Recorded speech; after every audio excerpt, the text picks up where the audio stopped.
नवरात्रि के इन पावन दिनों में माता रानी का स्मरण मात्र ही हमारे जीवन में सुख समृद्धि और शांति भर देता है।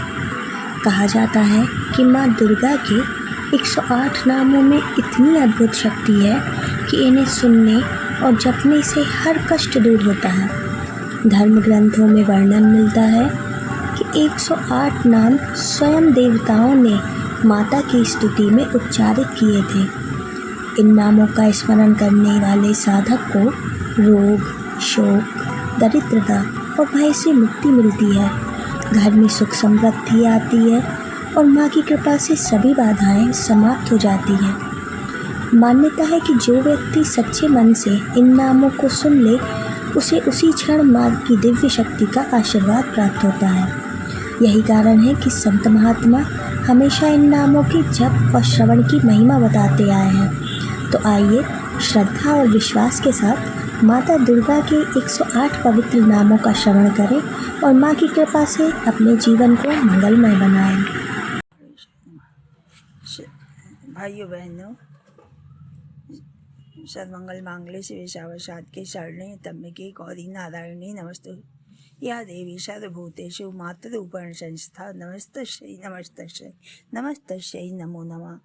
भाइयों बहनों, प्रतिदिन माता के 108 नाम अवश्य लेने चाहिए।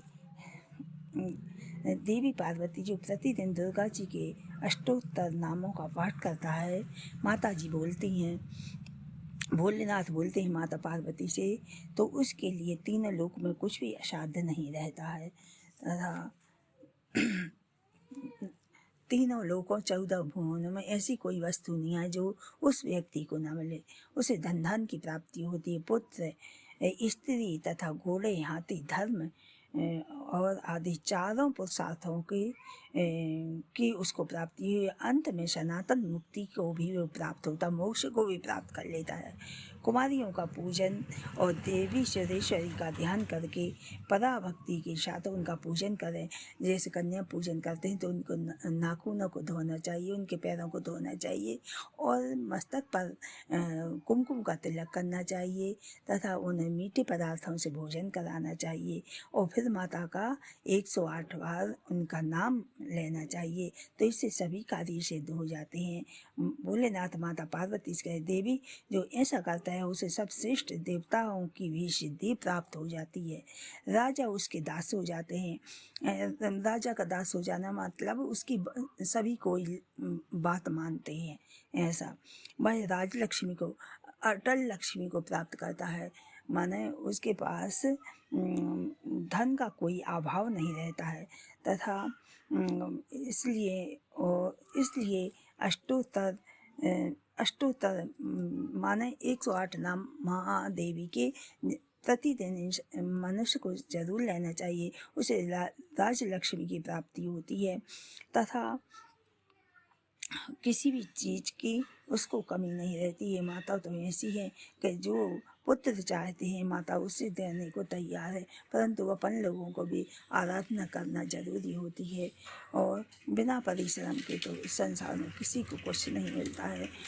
जिस प्रकार के बच्चा रोता है और माँ बार बार उसको किसी भी खिलौना को दे देती है कि इसमें लग जाए, परंतु जब वो बहुत ही माता के पीछे पड़ जाता है, अपनी माँ के पीछे, तब माँ उसको गोदी में उठाती है और उसको दुलार करती है। इसी प्रकार माँ का है, यदि अपन दिन रात उनके उसमें रहेंगे भक्ति में, तो माँ अपन को सब कुछ देती। माँ के ही कोष में सब कुछ है, पुत्र, धन, संपत्ति, स्त्री और यश, वैभव, कीर्ति, सब जी माता ही के कोष में किया है और देवी देवता कर सकते हैं, परंतु माता जितनी जल्दी कलयुग में प्रसन्न होती है, माना माँ और गणेश जी बहुत जल्दी कलयुग में प्रसन्न होते हैं।